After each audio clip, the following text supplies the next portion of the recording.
brothers and sisters, we celebrate the memory of the fathers of the first ecumenical council, the Nicene Council, 325 AD. Now, it's always done on this Sunday between the two great feasts, Ascension that we just had on Thursday, and the coming great feast of Pentecost. And we heard the Lord's Prayer, Christ's prayer, which he said on the banks of brook Cathedral before he entered into Gethsemane to pray about the cup. And he prays to God the Father about the church of all ages. And this is why this reading is read today, and also on a couple of other occasions when the church remembers other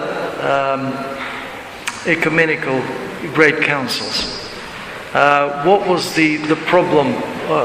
Why was this council convened in Nicaea in 325 AD? Well, it was because of the heresy. The word heresy means dissension. Of Arius. In Egypt, a priest who was very respected, very pious and ascetical, very well read and educated and so on, he created a powerful impression, and he took away large numbers of people who were affected for decades before the church was able to bring them back, most of them, into its fold.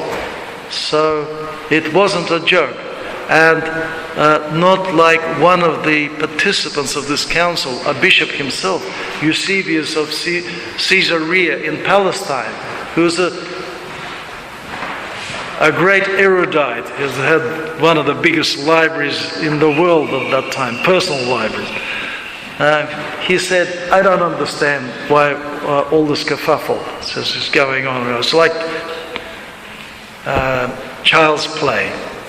Well, it wasn't child's play, because as the fathers teach us, what we believe, what we think, our thoughts, there's even a book, a wonderful book of sayings by the Serbian elder Thaddeus. It's called Our Thoughts Determine Our Lives. And what we believe determines our life even more. So we can't be,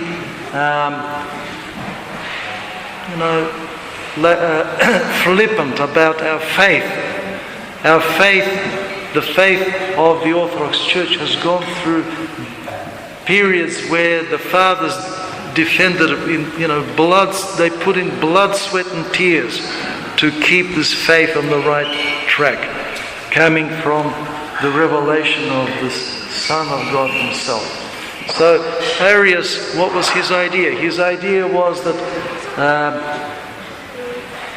Jesus Christ was the Son of God, but by Son of God we have to understand that he was created, that there was a time when God was not a father. All right? Of course that negates the whole meaning of Christianity.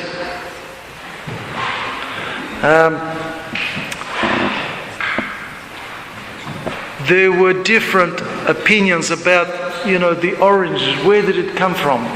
Where did it get these ideas? The church thought it was from the Greek philosophy, through Origen. Then some historians pointed out but he studied in Antioch, and so Antioch is more close to the Semitic roots of the Bible. And to this, I would just like to quote words of St. Paul about the cross when he says that we preach Christ crucified, and the word of the cross is for Jews, it's a stumbling block, it's scandalous. The idea that God can become a human being and suffer and die. For the Greeks or the Gentiles, the Greco-Roman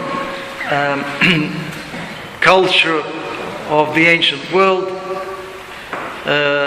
St. Paul writes, well, that was just insanity, madness.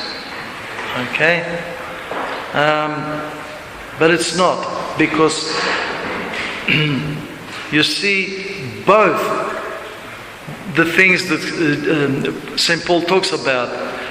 The thought of the Jews and the Greeks is humanistic thought. It's based on our own human experience. Whereas Christ is God coming into our life, into the life of the world. And that in itself is what the Holy Fathers call God's humility. God had to humble himself to become one of us. And then to take the cross. And that humanity cannot be healed, cannot be saved by any laws, any rules, any set of kind of principles. As many of the teachers, even in the East, in Asia, they have taught correct principles, correct ethical, moral principles. But these principles, and as St. Paul shows, the law cannot save you. You cannot be saved by the law. You can't be saved by keeping some sort of rules, because we are incapable of keeping any kind of rules properly. We have to be healed existentially, and this healing can only come through the cross.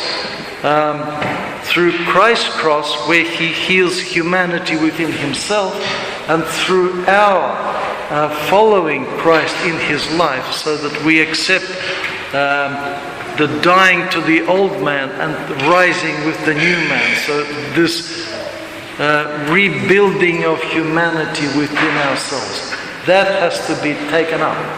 If we don't do it, don't accept it, then nothing happens. We remain who we are. We don't believe that one of the Holy Trinity, as we sing in one of the hymns of the liturgy, came to be with us, then it's all a fantasy. There's no salvation. So, brothers and sisters, it's important to know our faith. It's important to understand it. It's important not to say, it doesn't really matter what you believe in. We're all one. All religions are one. And it doesn't matter what you think, because, there are different ways to God. Well, that's a very, very wrong idea, because it doesn't give you anything. You stay what you are. But if you accept Christ in understanding who he is, then you're on the track of transformation and resurrection. Amen.